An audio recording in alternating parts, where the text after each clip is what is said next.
Well, some of my favorite viewers are noticing that the background is very, very different, and the office that usually appears behind me isn't there, and that's because, for a very good reason, that's because I am not in my office.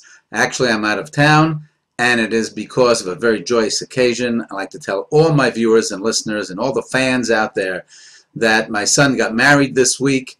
Yehuda got married to a lovely girl, Yehudis, and we had a fabulous wedding. It was just a grand time, and it was a joyous occasion on every single front. So we are thrilled, and I'm coming to you in a state of mind of bliss that I think I wish on all of you. You should be able to get married and marry off your children, etc., and your grandchildren, whoever they may be, to a lovely girl from a lovely family.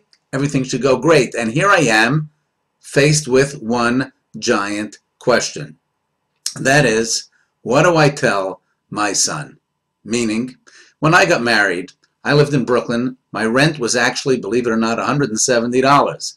Times, yes, they were very, very different back then. And I know times have greatly changed. And sometimes I'm accused, sometimes by my own family, my own kids, I'm accused of being a little bit out of touch with today's times. And I understand that, and I appreciate that, and maybe it's actually quite true. So if that is true, and I really am out of touch, what I need to know from you viewers is if you were giving one piece of advice, just one piece of advice to your kids when they're getting married today, what would it be?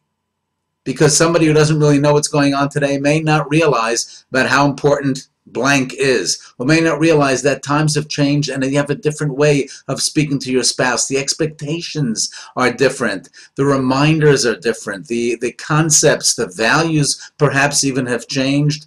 What is the most important thing? Given that it's true, he may not even listen to me, because that is how kids are today, out of touch or not.